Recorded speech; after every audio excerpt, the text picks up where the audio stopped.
आधुनिक भारत के आज के इस लेक्चर में हम लोग 19वीं सदी में जो सिख सुधार आंदोलन हुए, इसके अलावा जो पारसी सुधार आंदोलन हुए और अन्य प्रमुख 19वीं 20वीं सदी की जो भी कुरीतियां थी, प्रथाएं थी, जिनको निषेध किया गया, बंद किया गया, उन पर रोक लगाई गई, ये सब डिस्कस करेंगे।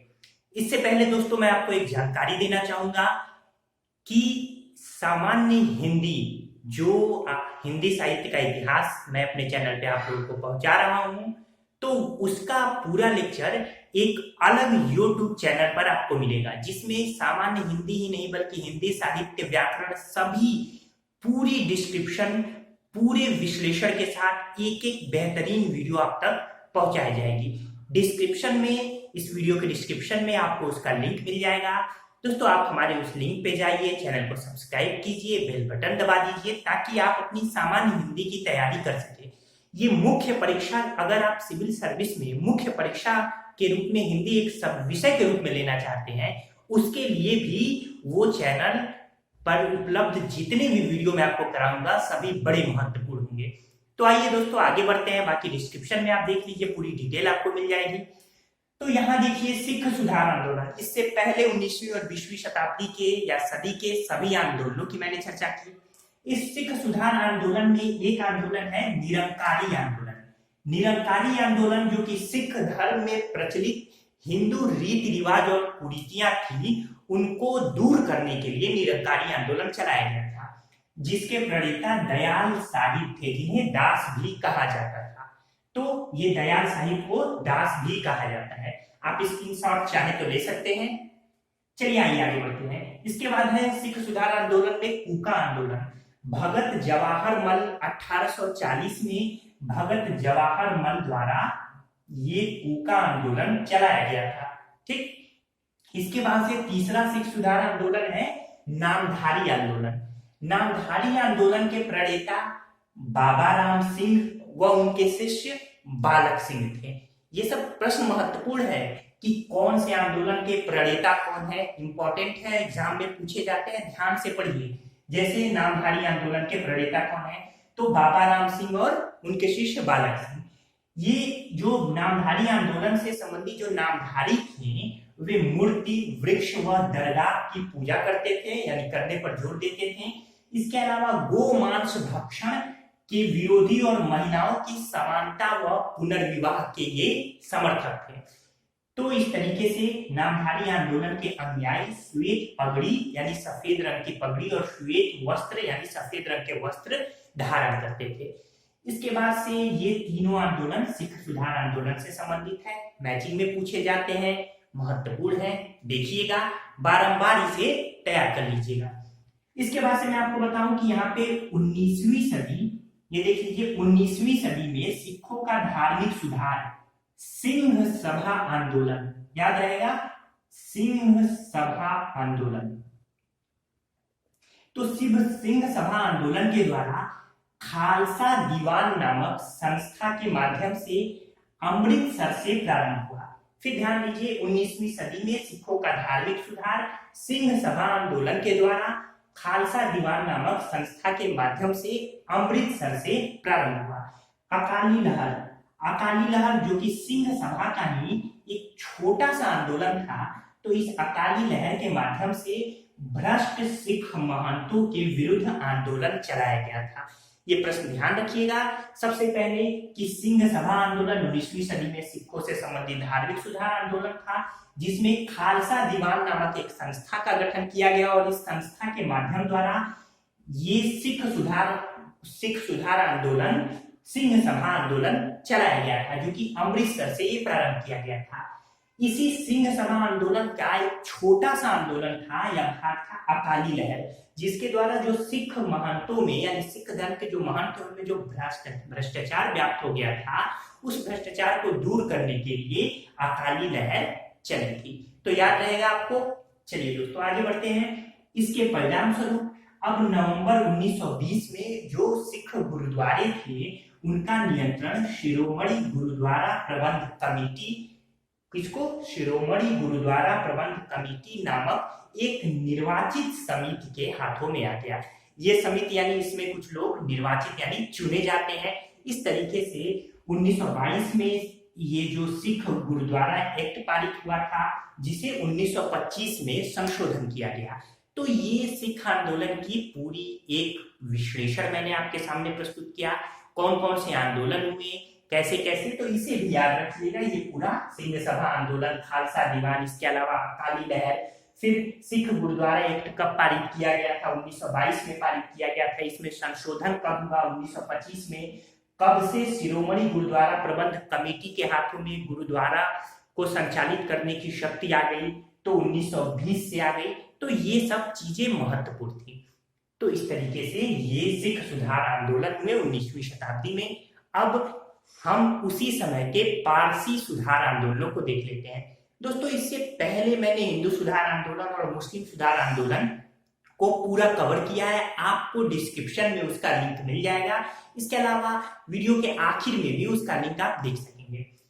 पारसी सुधार आंदोलन में सबसे महत्वपूर्ण एक सभा है रहनुमाई माजदायासन सभा, याद रहेगा, रहनुमाई माजदायासन सभा। तो ये जो रहनुमाई माजदायासन सभा थी, इसके स्थापना 1851 में बंबई में की गई थी।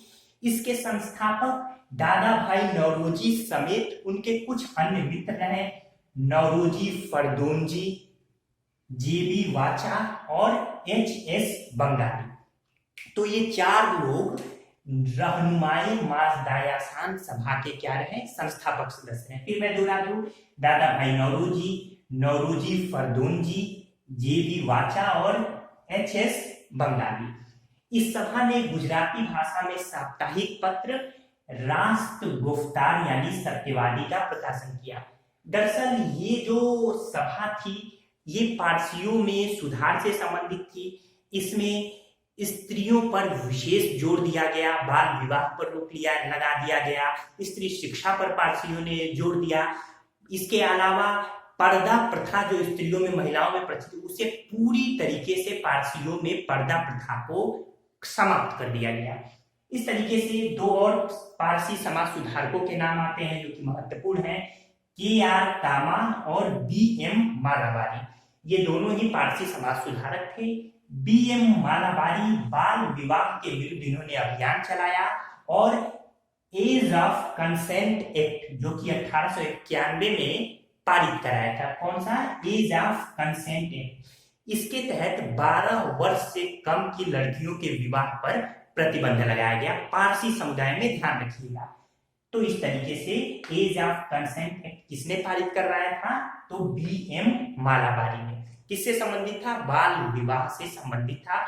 इसके तहत 12 वर्ष से कम की पारसी लड़कियों के विवाह पर रोक लगा दी गई।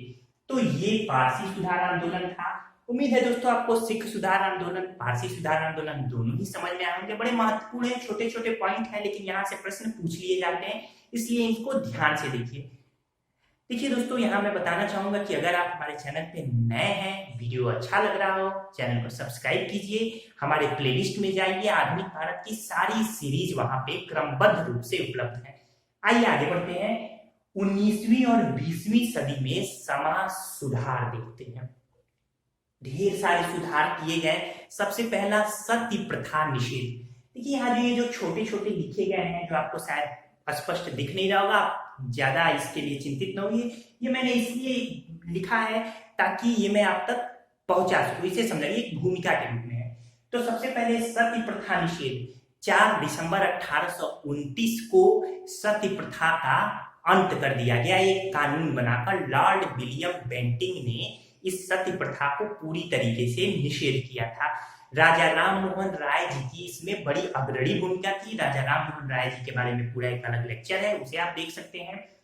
तो सती प्रथा का पहला उल्लेख 510 ईस्वी में भानुगुप्त के एरण अभिलेख में दिखाई देता है। किसमें? 510 ईस्वी के भानुगुप्त के, गुप्त साम्राज्य से संबंध रखते हैं, तो भानुगुप्त के एरण अभिलेख से, जिसमें इनके मित्र गोपराज की पत्नी के सती होने का प्रमाण मिलता है। ये प्रश्न याद रखिएगा। सती प्रथा का प्रथम प्रमाण कब दिखाई देता है? तो 510 ईस्वी में भानुगुप्त के एरण अभिलेख द्वारा। चलिए, तो इस तरीके से सती प्रथा का निषेध किया गया। इसके बाद से अगला है शिशुवध यानी इन्फेंट मर्डर। तो शिशुवध को लॉर्ड हार्डिंग के समय समाप्त किया गया। लॉर्ड हार्डिंग गवर्नर जनरल कब से कब तक थे? 1844 से 48 तक लॉर्ड हार्डिंग भारत के गवर्नर जनरल रहे। तो प्रश्न पूछे जाते हैं शिशुवध किसके समय जब समाप्त किया गया, तो भारत के गवर्नर जनरल कौन थे? इसी तरीके से सभी के महत्वपूर्ण पॉइंट है ये सब। इसी शिशुवध के बाद मैं आपको बता दूं यहाँ दो महत्वपूर्ण और पॉइंट है कि नवजात कन्या हत्या कानून किसके समय में, यानी उस समय जब नवजात कन्या हत्या कानून पारित हुआ था तो भारत का वायसराय, यूं कहिए कि गवर्नर जनरल कौन था? तो 1795 में, क्योंकि अभी इस समय गवर्नर जनरल का ही पद था, वायसराय का पद नहीं था, तो जॉन शोर इस समय भारत के गवर्नर जनरल थे। याद रखिए, फिर मैं बता दूं, नवजात कन्या हत्या कानून। इसी तरीके से बाल हत्या निरोधक कानून के समय भारत के गवर्नर जनरल कौन थे? Lord Wellesley. 1804 में ये कानून पारित हुआ था। इसी तरीके से हिंदू महिला संपत्ति कानून जो कि 1937 में पारित हुआ, इस समय भारत के गवर्नर जनरल कौन थे? तो लॉर्ड ऑकलैंड इस समय भारत के गवर्नर जनरल कम वायसराय थे। तो इस तरीके से ये तीनों याद रखिए। फिर मैं दोहरा दूं, नवजात कन्या हत्या कानून 1795 में जॉन शोर गवर्नर जनरल थे। दूसरा है बाल हत्या निरोधक कानून 1804 में लॉर्ड वेलेस्ली के समय, और हिंदू महिला संपत्ति कानून 1937 में लॉर्ड ऑकलैंड के समय। ये मैचिंग में पूछे जाते हैं, फिर डायरेक्ट भी प्रश्न दे देता है, यानी सीधे दे देता है। तो उम्मीद है ये आप समझ गए होंगे, इसका नोट्स आप बेहतर तरीके से बना लीजिए। आइए आगे बढ़ते हैं। नर बलि प्रथा यानी ह्यूमन सैक्रिफाइस सिस्टम।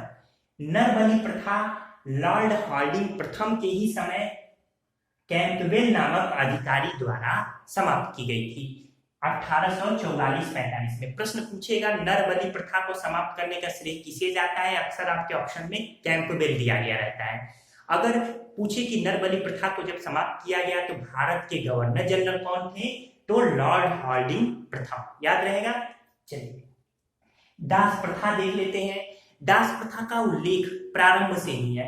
अर्थशास्त्र में 9 प्रकार के दास का जिक्र किया गया है। इसके अलावा मध्य भारत में फिरोज शाह तुगलक ने दीवाने बंदगान नामक एक दास विभाग का ही गठन किया था। इसके अलावा अकबर ने 1562 ईस्वी में दास प्रथा पर पूरी तरीके से प्रतिबंध लगा दिया।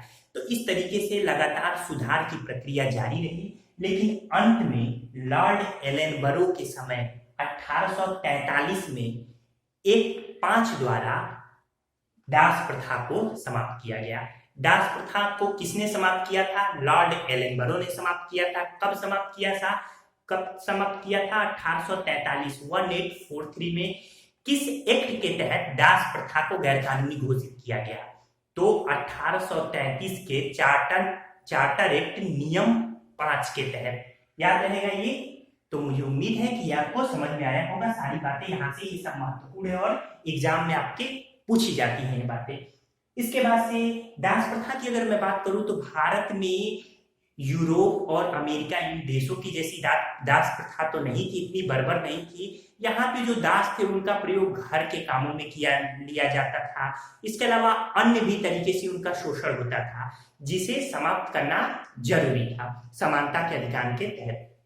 इसके बाद विधवा पुनर्विवाह। भारत में विधवा पुनर्विवाह के लिए विशेषकर पश्चिमोत्तर भारत में ढेर सारे सुधार हुए।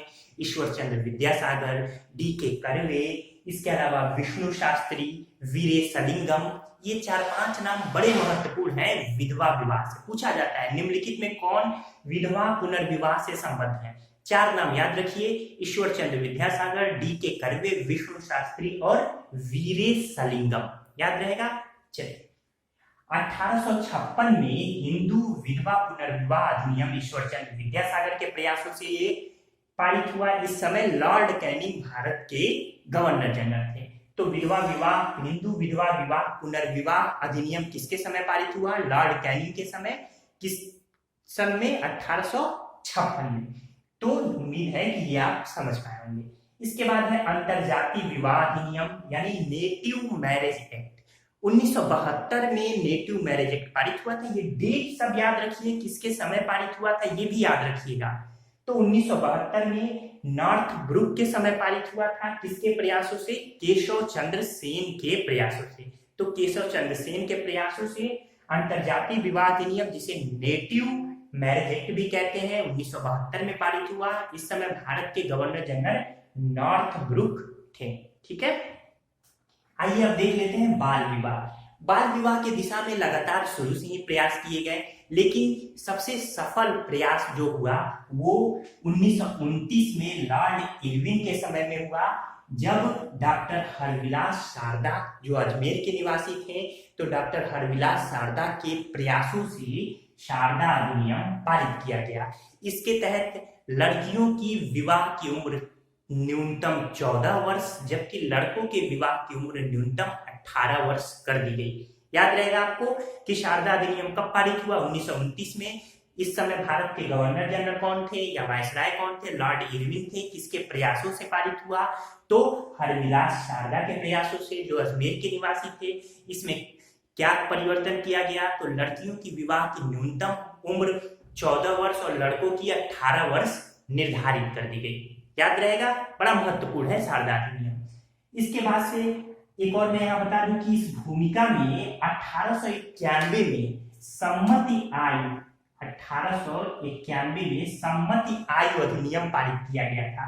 पूछा जाता है सम्मति आयु अधिनियम किसके समय पारित किया गया था? तो लैंसडाउन के समय। लैंसडाउन उस समय भारत के गवर्नर जनरल थे। वी.एम. मालाबारी के प्रयासों से ये पारित हुआ था। किसके प्रयासों से? वी.एम. मालाबारी। इसके तहत यानी सम्मति आयु अधिनियम के तहत लड़कियों के विवाह की, ये केवल लड़कियों के लिए ही था, लड़कियों की विवाह की न्यूनतम उम्र 12 वर्ष निर्धारित की गई। तो याद रहेगा आपको, शारदा अधिनियम याद रहेगा, फिर सम्मति आयु अधिनियम भी याद रहेगा। इसके बाद अंतिम पॉइंट आज का देख लेते हैं, स्त्री शिक्षा। स्त्री शिक्षा भारत की वैदिक परंपरा में स्त्रियों की स्थिति बड़ी अच्छी थी। स्त्रियों को शिक्षा प्राप्त करने का भी अधिकार था, लेकिन जैसे जैसे रूढ़िवादिता भारत में घर करती गई, स्त्रियों से उनके शिक्षा का अधिकार उत्तर वैदिक काल से छीना जाने लगा। उसके बाद से हिंदू रीति रिवाजों में स्त्रियों के पैरों में थोड़ी पाबंदी लगा दी गई, उनसे शिक्षा का अधिकार भी छीना गया।